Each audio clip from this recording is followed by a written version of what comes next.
Give everyone a feel for the atmosphere outside of Levi's Stadium here for the Foster Farm Bowl to be played Wednesday night here in Santa Clara, California, in the heart of Silicon Valley.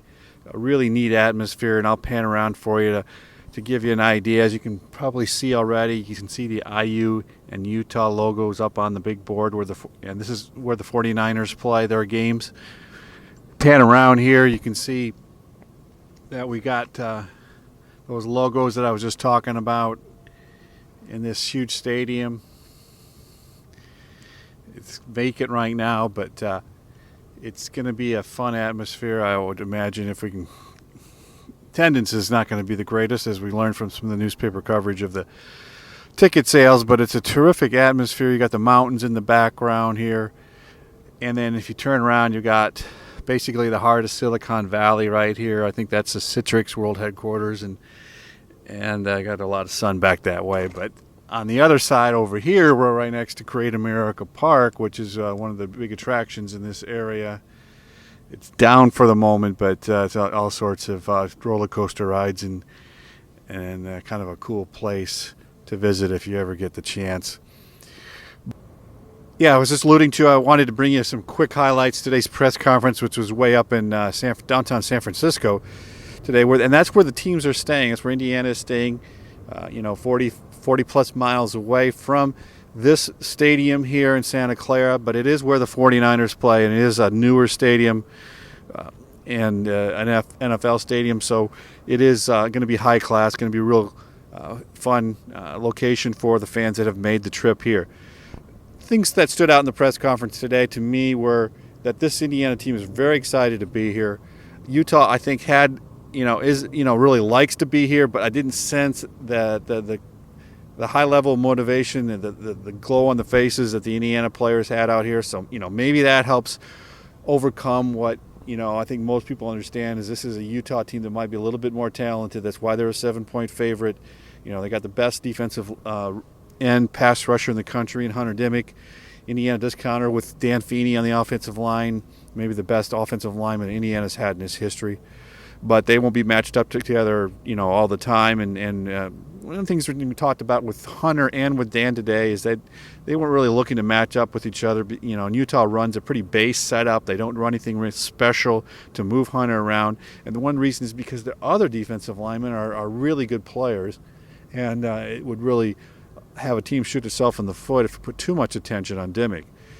One of the things that Coach Allen mentioned today that I think we wanted to make sure you understood was Camion Patrick is back. He's practicing.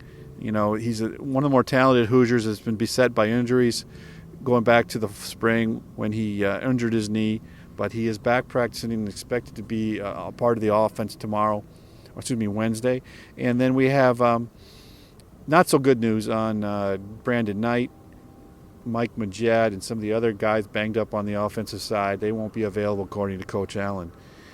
Other things that came out of the press conference, I think the extra month for Richard Lagow to work on his issues that have led to interceptions is something that the Indiana staff and players are confident will help him, not make those same mistakes. A lot of time to study the film without the issue of classes and so forth. One of the things that stood out was Coach Allen talking about Joe Williams, a running back from Utah who rushed for over 1,000 yards the last 6 games of the year after basically retiring, quitting football for a month. Troy Williams, a quarterback for Utah, talked about how much more motivated Joe was coming back from that injury. And, Coach Allen compared him to, or kind of gave him a Tevin Coleman type description, in that once he gets going, he's impossible to catch, and that's why Indiana has to give him extra attention so that there aren't those big play runs that he had, especially in that UCLA game when he went for over 300 yards in a single game. Other things that stood out, I think Tigray Scales gave us a great recap of why he really shined in this 4-2-5 setup that Tom Allen brought to Indiana this year, and some of the leadership things that he believes Coach Allen will bring as a head coach. We had a really interesting discussion with Coach Allen about Australian punters, because Utah has the best one in the country, averaged 48.6 yards a punt, and this is on the heels of having the best punter in the country from Australia last year. Now, Indiana has gone and followed that same strategy and have earned a commitment from an Australian punter from the same, kind of school of athletes that they have in that country. And Coach Allen, some interesting things to add to that. The whole discussion about how in Australia, kids work on their punting and kicking skills like kids from America work on their throwing skills. And that's one reason that it's been such a fertile recruiting area for that part of the game. Another interesting thing I thought he mentioned was the fact that he really kind of wants to devote scholarships to the kicking game and special teams. Well, I think this is a little bit of a divergence from Kevin Wilson, who's gone with a lot of walk-ons to save scholarships for other parts of the game, and that's what Indiana has had in the place kicking and punting game ever since Mitch Ewald used up his eligibility. So that'll be interesting to see if that's a smarter move on that part of the game. And special teams have not been a great strength for Indiana of late.